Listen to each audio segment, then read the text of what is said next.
Yanan when I South+Canyon eva. Manan it am eva niva. Ante pa khinkel khai. Ante mo khoi khai. Incha pin khoi tibupam. Kanina fa. Incha pin khoi. Wo khai. Iba to South+Canyon eva. Incha khai. When ka what by the water. Petroglyph I found. One and and what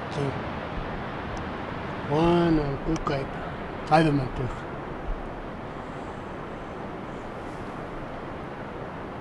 Now I'm going to say it in English. This is South+Canyon, what we was told when I first came down. They had these petroglyphs here. I was looking at them. The majority of the time they say the petroglyph, each person that's laying down is dead. He's not standing up, he's down. So that means he was buried here, up in one of those houses up there. And then, a long time ago he was a hole when he was here, but eventually he got picked up and moved here and there, and along with the other artifacts they had. And that was a long time ago. And they've always said this is a spiritual place for us Paiutes, and we used to offer our prayers down there before you came up. You could do it by yourself or with the group. And we've always brought when we came down, we'd bring the youth group and some elders. We'd have what you call a prayer circle down there.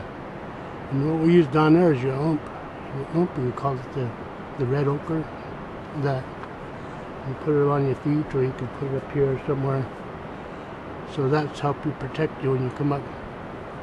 Because this is a very powerful place. And this way you don't want to yell around or scream around, and we tell that to the younger generations. And there's a trail that comes down on the other side. They used to have trails coming down, but eventually they changed them around. They moved it from one place over to this side and goes back. And when I first was here, they didn't have all these trails, well-used markers down here. They only had just a single one that went up through there. And this was here, and there was no, all the trails that's been well-used, they didn't have them here. They used to come, hikers to come down and go fishing down here. And then come down and camp, whatever they want to do. But I never have walked that. Too far for me.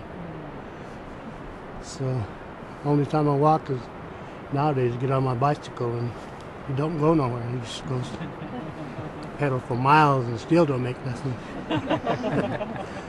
So that's all what I have to say on this South+Canyon. So do you think the Paiute trails were, from long ago, and they were using those trails up through, modern days? Yes, all the trails, just like we call the Southern+Paiute Trail, is Paiute trail that goes from one spring to another one. Another one, that was with your Escalante and Dominguez that first was over there down St. George area. And at that time, they were farming down there when they came through there. And they had farming areas, and just like Powell came down through here and they found farming areas. And so, if you read your history books, that was just like stealing. Stealing their little watermelons and taking it and eating it. And they don't say that nowadays, they just call it different. Borrowing on a no return plan.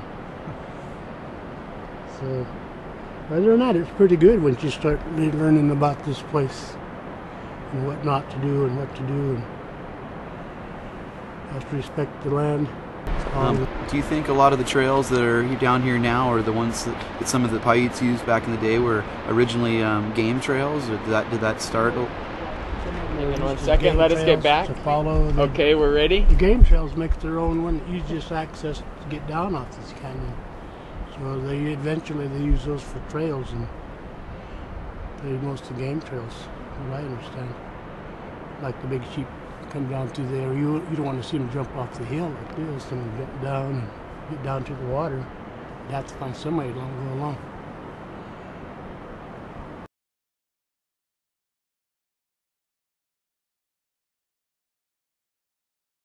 Second. And action. One thing I've heard is the circles represent migrations, and perhaps every time a group came by here, they added another circle. That's one thing I've heard. I just wanted to ask that question because, I just like to know too myself. But some of the interpretations, a lot of these things, you're right. Some of them are migration symbols, and like Howard said also, that the two on the top were either fertility symbols. We do have a few clans, I think, represented here. One is, I think, the bear strap, which is this symbol here.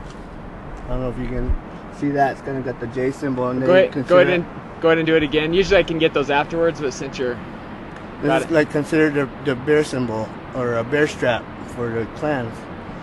You do have some little footprint looking things that people think they're either handprints or footprints. For us, we say they were put there as a representation of people being here in this area, meaning footprints. Kuktota. It's right here, this word kuktota.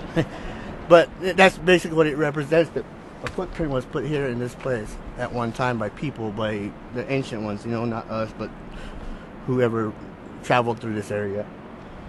We do got what they call the lizard man, that everybody says they call the lizard around or whatever. In our culture, we represent that as humanity having connection to Earth, the tail being its spirit attached to Mother Earth, so it's always like this. So, and that's also on some of our petroglyphs up by Hopi, either down in the canyons or by springs and different places where people were easily accessible to, or did different things. But and like you said, these things represent different times that people came down, and I don't know how the really story goes, but I know through either Howard, I don't know how you guys put that as far as timelines, or do you guys have timelines? I know my father's talked about it a few times, and each circle represents like 15 years or something like that. Not exact, but it's what they kind of.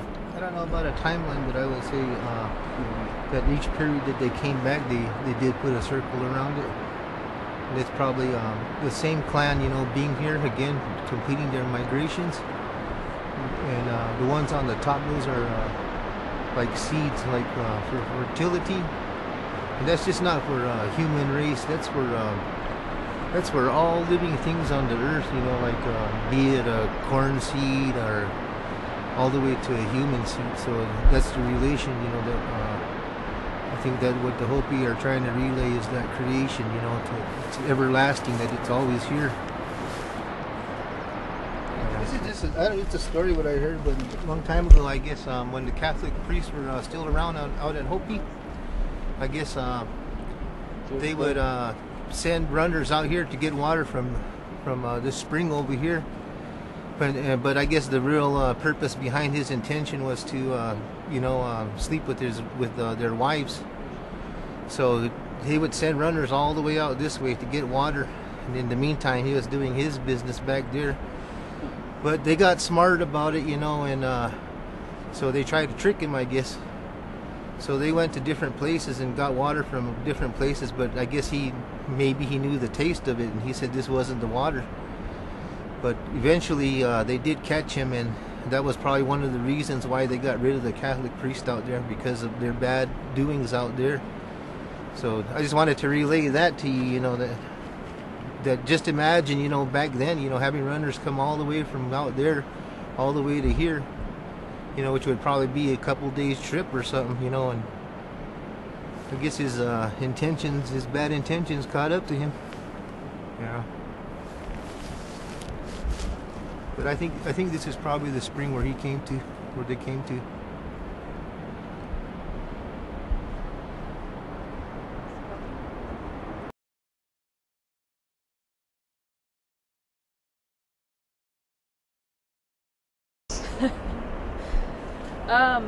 There's a couple plants here. I noticed this prickly pear cactus. There's so many different species of these. I think this one looks like beavertail cactus, and they're in the Opuntia genus. And the Hualapai, they knew the names of these plants by which animal would feed on them, and different species would eat the fruit of a certain species. So in Hualapai, the fruit is called hate, and so like the cottontail rabbit would eat a certain species, so that particular species was called hlo hate, or the jackrabbit gul hate, or quack hate for deer. And so that's how they named the plant in relationship to which animal would feed on it. And the Hualapai would eat the fruit. It tends to ripen, depending on the species, in the approximately late summertime into fall. And which brings us to this species. I think this is snakeweed. In Hualapai it's called gawayo. And they actually pick them, especially when they're dry, and they use the sticks, 2 sticks, like tongs, to grab the fruit, and then they'll take the gawayo and they'll dust off all the little tiny spines. And we do it today with the kids, and the elders teach them how to do that, and you can just watch those spines, they just fall to the ground. And that's a good way to clean off the fruit. And from there, depending on how you want to eat it, it can be cut up and it can be dried in the sun as a dried fruit, or the juice can be smashed and yielded to make a jelly or something like that, is what we do nowadays, make it into a preserve.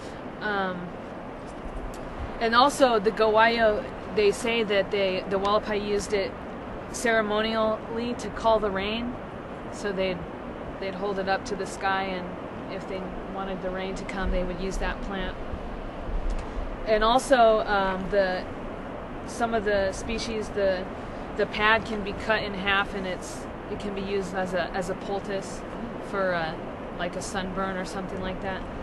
And then over here we have there's a lot of different names, soapweed yucca, or Spanish dagger, Spanish bayonet. In Hualapai, this plant is called iñav, and it's got one of the main uses is the root produces soap. And that's true for a number of the yucca species. And I know that some of the Hopis that come around the reservation, come around Hualapai, they sell some of the baskets that they make from these leaves. As for Hualapai, I know that the banana yucca is a kind of relative to this one, and it has thicker, longer leaves or spears, and those were used for like yucca sandals. The fiber could be twined into a rope, or like a horse bridle, or whatever the use may be needed for. And again, that species, the banana yucca, is called manat in Hualapai, and the root again can be used as a soap.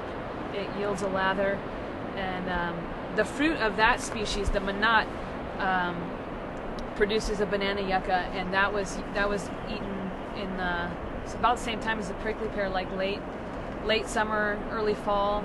And we still take the kids out, the elders take the kids out and still harvest that when it ripens. And that's kind of similar to the pinon. It's going to ripen on almost a cycle. It's not every single year that you're going to see fruit on every single one, and so almost on a 3 or 4 year cycle there'll be kind of a bumper crop, but the other years it's kind of, not so often, you have to really hunt for it.